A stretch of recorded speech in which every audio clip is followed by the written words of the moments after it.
Cop pulls over paralyzed black man. What he does next costs him his job. The patrol car's sirens wail like a banshee, slicing through the quiet dusk. James Carter, paralyzed from the waist down, grips his wheelchair's armrests, his heart pounding as the red and blue lights flash in his rearview mirror. It's a routine drive home from the community center where James mentors kids, but nothing feels routine now. The officer, badge glinting like a warning, strides toward James's beat-up sedan. His name tag reads Officer Daniels, and his eyes carry the cold weight of suspicion.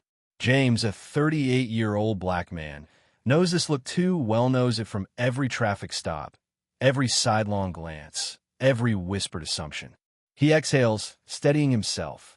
He's done nothing wrong, but innocence has never been armor.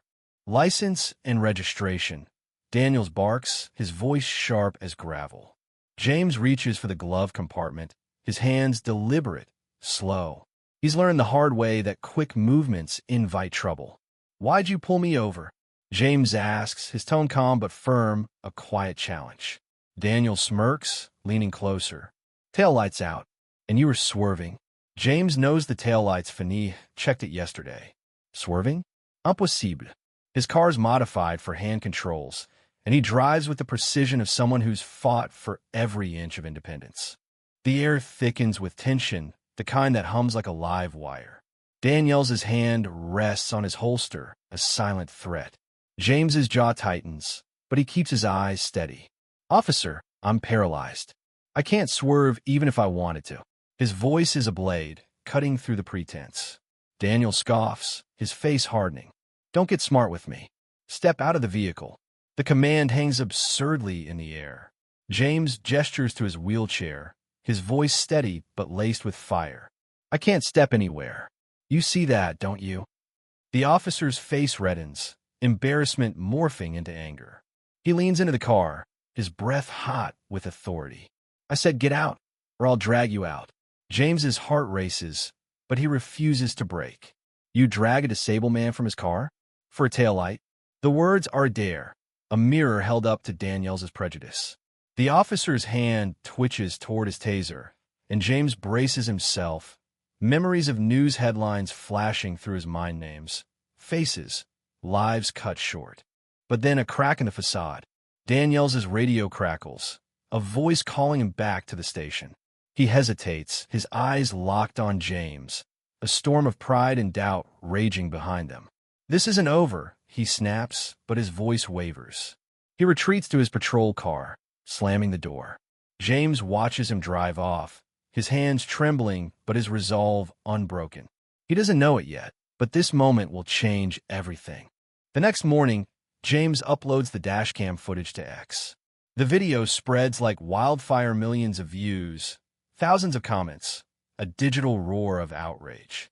The clip captures Daniel's aggression, his baseless accusations, his threat to drag James from the car. The handwritten sign "James passes daily. Racial divide ignites truth" becomes a rallying cry online. Activists amplify the post, and soon, the local news picks it up.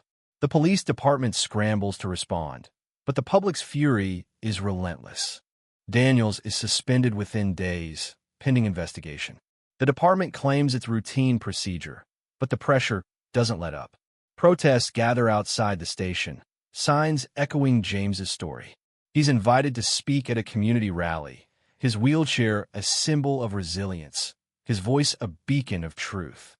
"This isn't just about me," he tells the crowd, his words raw and unshakable. "It's about every person who's been judged before they're known, who's been feared for their skin, who's been dismissed for their differences." The investigation reveals a pattern. Daniels' record is littered with complaints, all swept under the rug. The dashcam footage is the final straw. He's fired, his badge stripped, his career reduced to a cautionary tale. But for James, it's not about vengeance. It's about accountability, about a system that's been allowed to fester. He thinks of the kids he mentors, their wide eyes and fragile dreams. He thinks of his own daughter, watching him navigate a world that too often sees him as less. In the weeks that follow, James becomes a reluctant hero. He speaks at schools, at churches, at city halls. His story sparks conversations, uncomfortable, necessary ones. People listen, some for the first time. Daniels, meanwhile, fades into obscurity, his actions a stain he can't outrun. James doesn't celebrate this. He mourns the world that made it possible, the biases that linger like shadows.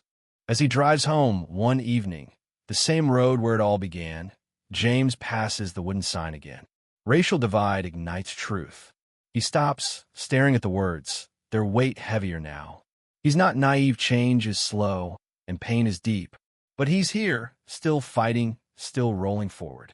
And in that quiet moment, under the same dusk sky, he feels something new. Hope, fragile but fierce, burning brighter than any siren. Thank you for listening. If you find it interesting, please like and subscribe to follow the next stories.